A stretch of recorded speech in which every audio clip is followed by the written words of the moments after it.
परिचय। हे रश्मि, मधुमक्खी के छत्तों में उन छेदों को देखो। हाँ, मधुमक्खियाँ कितने सुंदर छत्ते बनाती हैं। क्या तुमने उन छत्तों पर ध्यान दिया है? वे एक प्रतिरूप में हैं। हाँ, वे एक प्रतिरूप में हैं। प्रकृति में हम बहुत सी चीजों में प्रतिरूप प्राप्त कर सकते हैं। चीजें जैसे? जैसे पाइन कोन। वाह, मैंने पहले कभी इस प्रतिरूप पर ध्यान नहीं दिया था। हमारे गणित के अध्यापक ने हमें इनमें से एक प्रतिरूप के बारे में पढ़ाया था, जो उत्तरोत्तर पद अपने से पहले के पदों में एक निश्चित संख्या जोड़ने से प्राप्त होते हैं। ये मजेदार है। मैं भी ऐसे प्रतिरूपों के बारे में जानना चाहती हूँ। ठीक है, तो आओ मैं तुम्हें इसके बारे में विस्तार से बताता हूं। उद्देश्य। इस पाठ के अंत में आप निम्न करने में सक्षम हो जाएंगे: समांतर श्रेणी की व्याख्या करना, पदों और सार्व अंतर को परिभाषित करना, समांतर श्रेणी का व्यापक रूप लिखना, समांतर श्रेणी का nवां पद ज्ञात करना, दी गई समांतर श्रेणी के प्रथम n पदों का योग ज्ञात करना, समांतर श्रेणी से संबंधित उदाहरणों को हल करना। परिभाषा।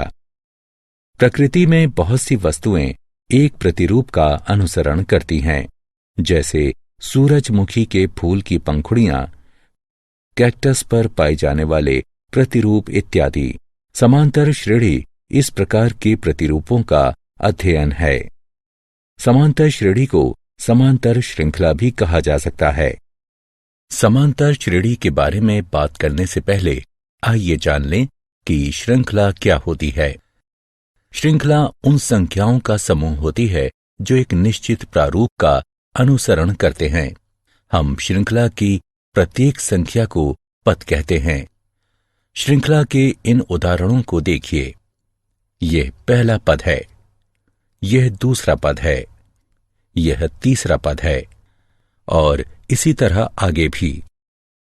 एक समांतर श्रेणी संख्याओं की एक ऐसी सूची है जिसमें प्रत्येक पद अपने पहले पद के अतिरिक्त अपने पद में एक निश्चित संख्या जोड़ने पर प्राप्त होता है।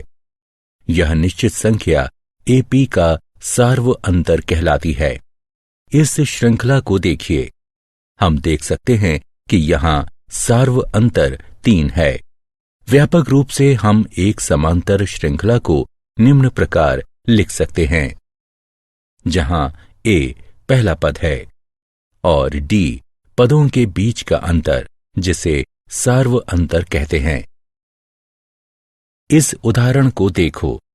हम देख सकते हैं कि इस श्रृंखला में प्रत्येक पद में 3 का अंतर है, अतः 1 बराबर 1 यानी पहला पद और D बराबर 3 यानी पदों के बीच सार्व अंतर।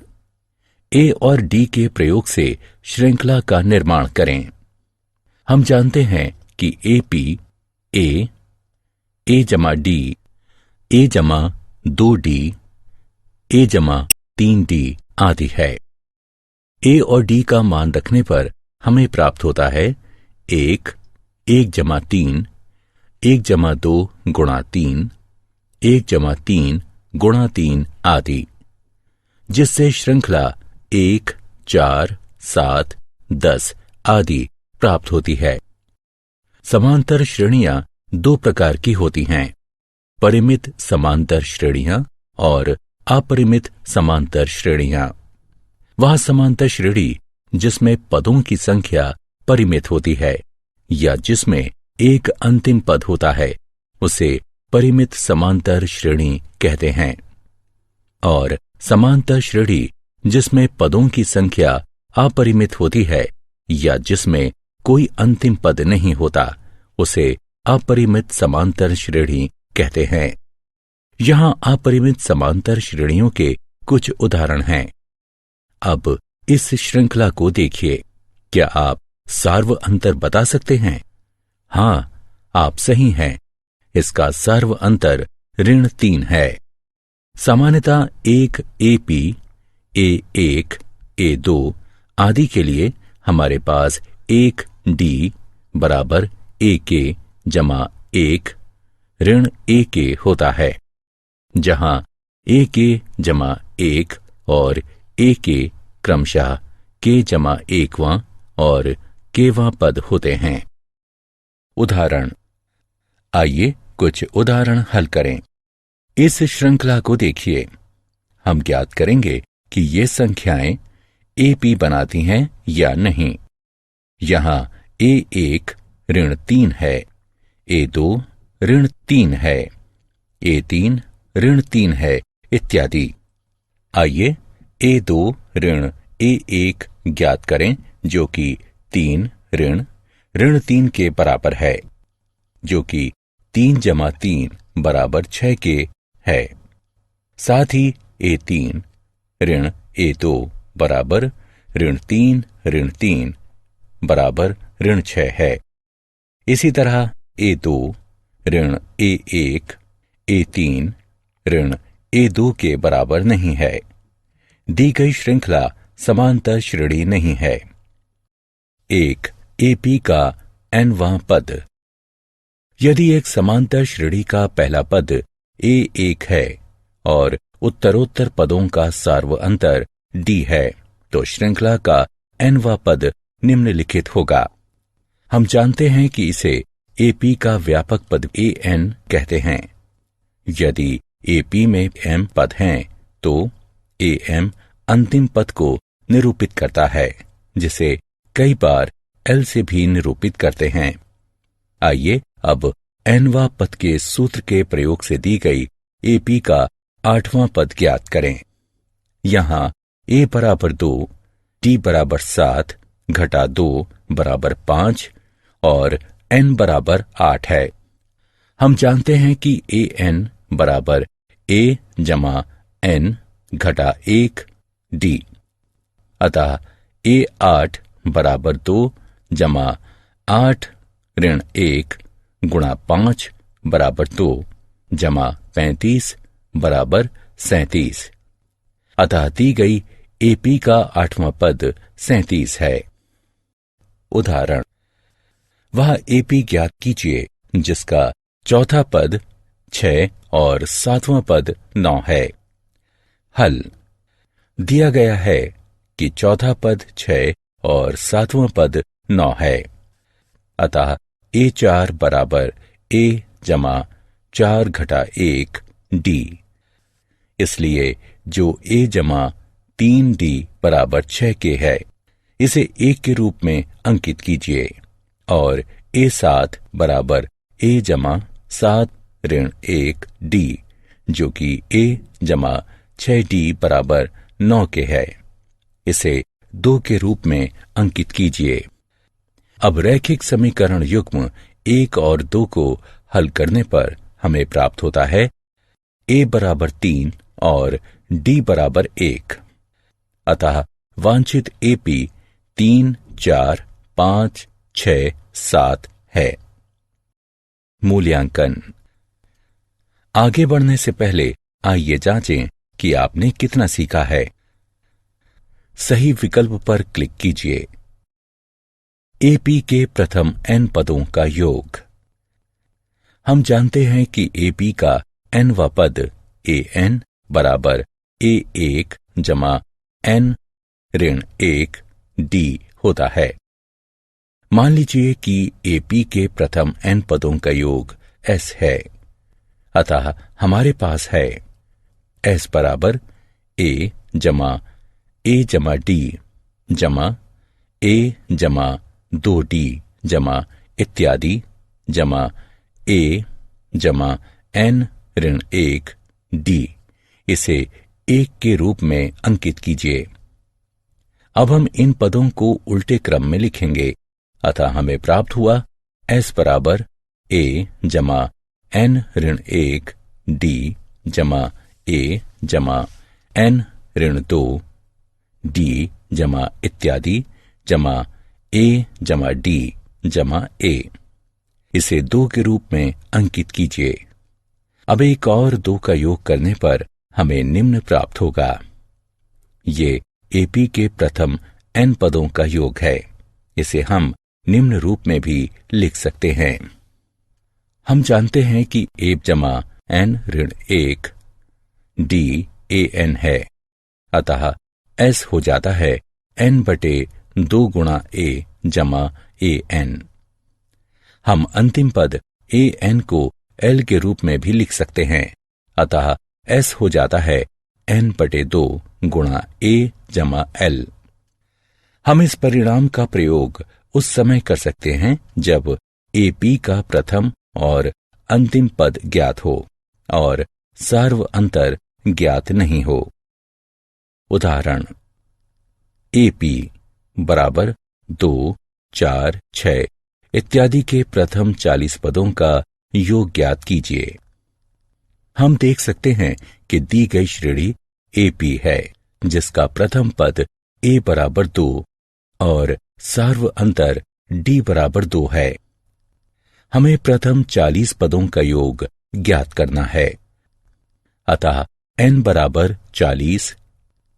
हम जानते हैं कि s बराबर n/2 2a जमा n ऋण 1 d, अतः s 40 बराबर 40 2 गुणा 2 जमा 40 ऋण 1 2/2, जो कि 20।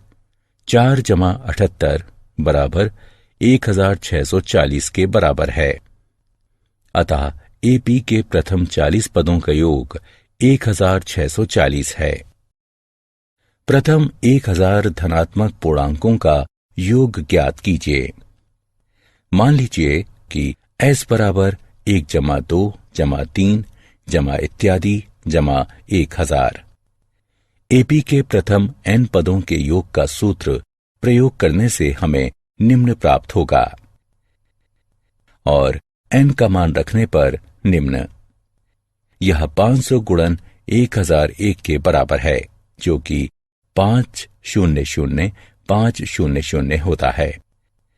अतः प्रथम 1000 धनात्मक पूर्णांकों का योग 500,500 है। प्रथम n धनात्मक पूर्णांकों का योग ज्ञात कीजिए। मान लीजिए कि Sn बराबर 1 जमा 2 जमा 3 जमा इत्यादि जमा n। हम देख सकते हैं कि a बराबर 1 और अंतिम पद ln है, अतः सूत्र Sn बराबर n/2 गुणा a जमा l का प्रयोग करते हुए हमें निम्न प्राप्त होगा। अतः प्रथम n धनात्मक पूर्णांकों का योग Sn बराबर n गुणा n जमा 1/2 होगा। उस AP के प्रथम 19 पदों का योग ज्ञात कीजिए जिसका nवां पद 2n जमा 1 है।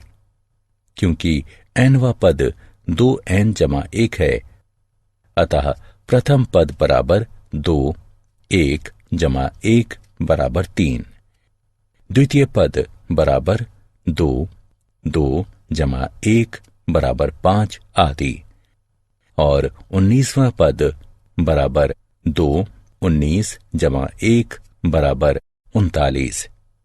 अतः संख्याओं की सूची जो हमें प्राप्त होती है 3 5 7 इत्यादि 39। अब S19 ज्ञात करना है। हमारे पास है n बराबर 19, a बराबर 3 और l बराबर 19। अतः S19 बराबर 19/2 गुणा 3 जमा 39 है। यहाँ 19/2 गुणा 42 के बराबर है। अतः AP के प्रथम 19 पदों का योग 399 है।